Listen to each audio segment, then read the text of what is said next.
Now, I'm going to discuss with you the next question, process of planning. What is the process of planning? There are 7 steps in the process of planning. One is setting objectives. Second is developing planning premises, or only you can say premises. Third one is identifying alternative course of action. Fourth is evaluating alternative courses. Fifth is selecting the best possible alternative. Sixth is implementing the plan. And seventh is follow up. These points you have to write in order. ये इसी order में लिखने हैं. यानी you cannot change the order of these steps. अगर आपने suppose 6 की जगह 5th लिख दिया, 5th की जगह 6 लिख दिया, तो 1 marks आपकी negative marking है for that. And in the question of process, you cannot change the order of the points. There are 7 points and you have to write all these points in proper order. Now I'm going to explain these points. The point 1, setting objectives.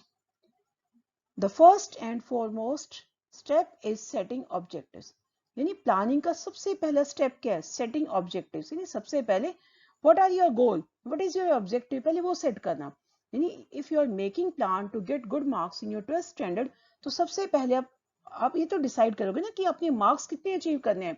Weather you want to score marks 95%, whether 98%, whether 100%.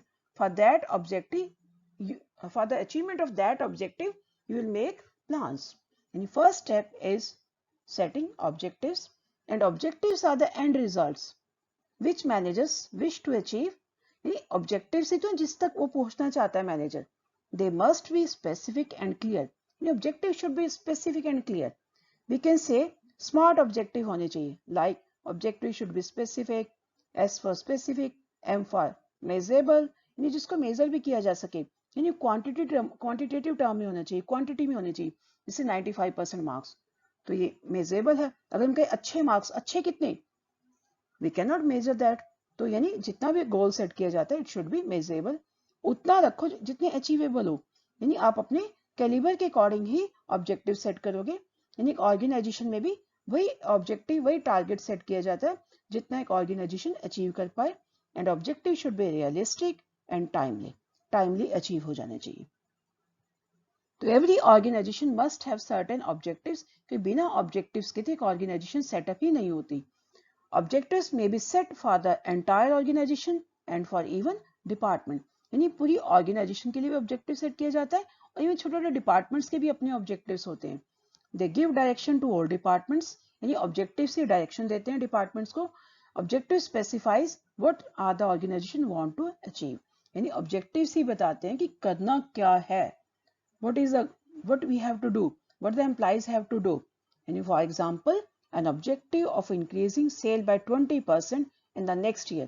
यानी आपने objective रखा कि next year आपने 20% cell increase करनी है. तो इस cell को इंक्रीज करने के लिए हम आगे फर्दर स्टेप्स जो करेंगे. Now second point is developing premises. अब प्रीमिसेस मींस क्या होता है? Premises means making assumptions. यानी आपने को टारगेट सेट किया. मान लो एक पर्सन ने कहा कि 20% सेल इंक्रीज करनी है. वो सेल ऐसे थोड़ी इंक्रीज करेगा, पहले तो देखेगा ना कि क्या कस्टमर्स में जो है उसकी प्रोडक्ट की डिमांड है या नहीं है, उसके जो बिजनेस किस फेवरेबल लोकेशन पे है या नहीं है. यानी ऐसे नहीं वो टारगेट या ऑब्जेक्टिव सेट करेगा.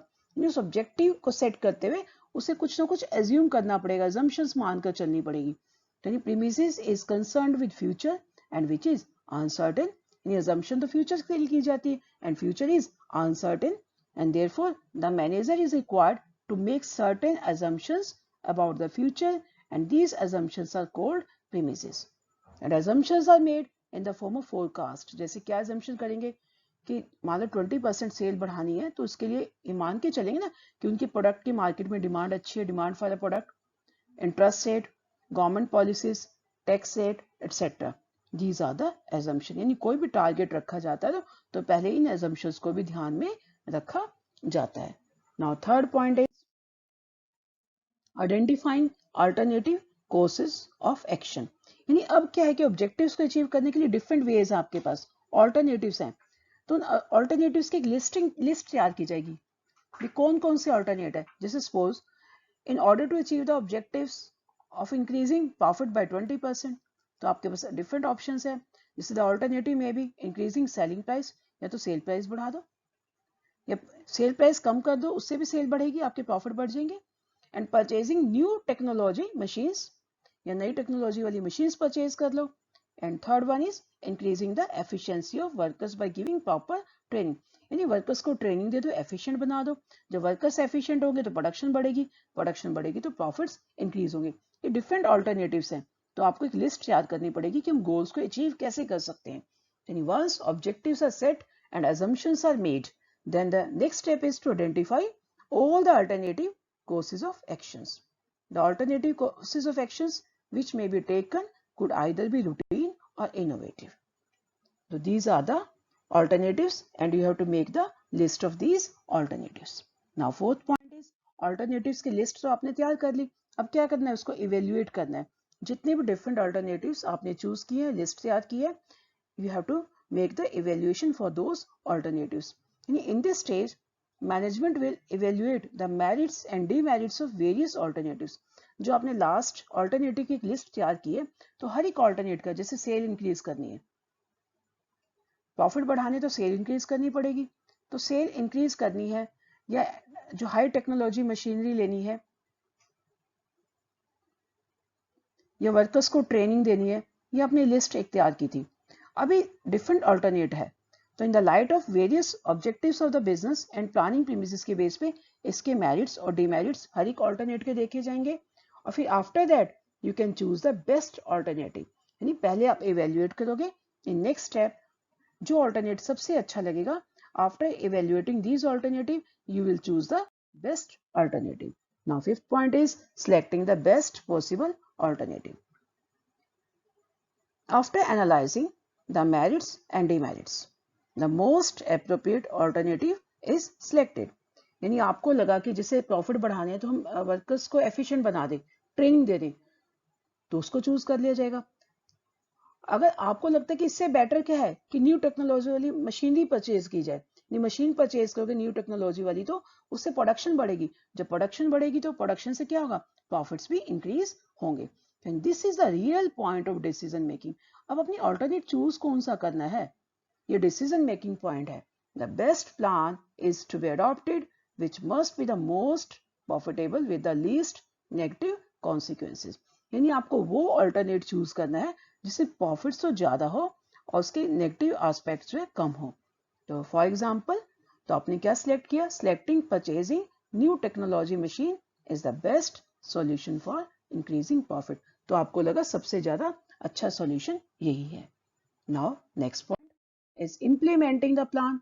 अब आपने ऑब्जेक्टिव्स चूज कर लिया, तो अब आप क्या करोगे, once the plans are developed they are put into action. And अब आप क्या करोगे, उसके अकॉर्डिंग ही काम करना शुरू करोगे। न्यू टेक्नोलॉजी मशीन परचेज करने के बाद फिर उसको ऑपरेशन में लाओगे, so as to achieve the objectives of the business that is doing what is required. ये जो आपने प्लान किया है उसके अकॉर्डिंग ही आपको काम करना है। यानी आपका यहाँ प्लान क्या था, ऑब्जेक्टिव क्या था, प्रॉफिट इंक्रीज करना, इंक्रीजिंग प्रॉफिट बाय 20%। तो उस 20% प्रॉफिट को इंक्रीज करने के लिए अब काम करना। If there is a plan to increase production, अगर प्रोडक्शन इंक्रीज करने का प्लान है तो देन मोर लेबर चाहिए आपको, इसके लिए मोर मशीनरी चाहिए, will be required. It means the implementing the plan, it means putting the plan into action. This step would also involve organizing for labour and purchase of machinery. तो आपको इसके लिए machine चाहिए तो machine को purchase करोगे और labour को भी ऑर्गेनाइज करोगे। Now last point is follow up. This is the main point. Planning is a continuous process.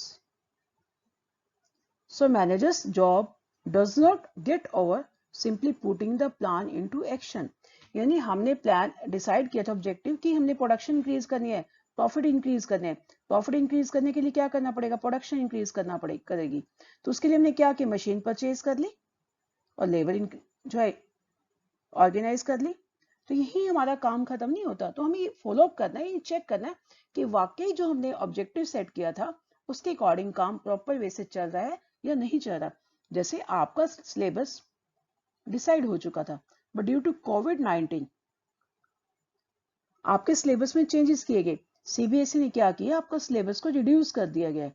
यानी ये नहीं कि जो प्लान पहले बन गया था तो ठीक है उसके अकॉर्डिंग चलते रहो, नहीं, तो बीच में से सिचुएशंस के अकॉर्डिंग, चेंजिंग सर्कमस्टांसेस के अकॉर्डिंग तो उस प्लानिंग को भी चेंज करना पड़े तो करना पड़ता है। यानी फॉलो अप करते रहो कि क्या वाकई उसके अकॉर्डिंग काम हो पाएगा, जो ऑब्जेक्टिव सेट किया है, या नहीं हो पाएगा। अगर नहीं हो पाएगा तो प्लानिंग में थोड़े से जो एडजस्टमेंट्स करनी है, तो चेंजेस करने हैं तो कर देने चाहिए। तो जैसे सीबीएसई ने आपके सिलेबस में अब इसी चैप्टर्स में ही आपका टाइप्स ऑफ प्लान रिड्यूस कर दिया गया, डिलीट कर दिया गया, ठीक है। तो to see whether plans are being implemented and activities are performed according to schedule is also part of the planning process।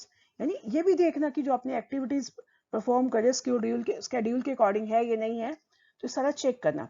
तो during follow up many adjustments are made in the plan. अभी follow up में तो हुआ, ये adjustments क्या हुई, आपके syllabus को रिड्यूस कर दिया गया।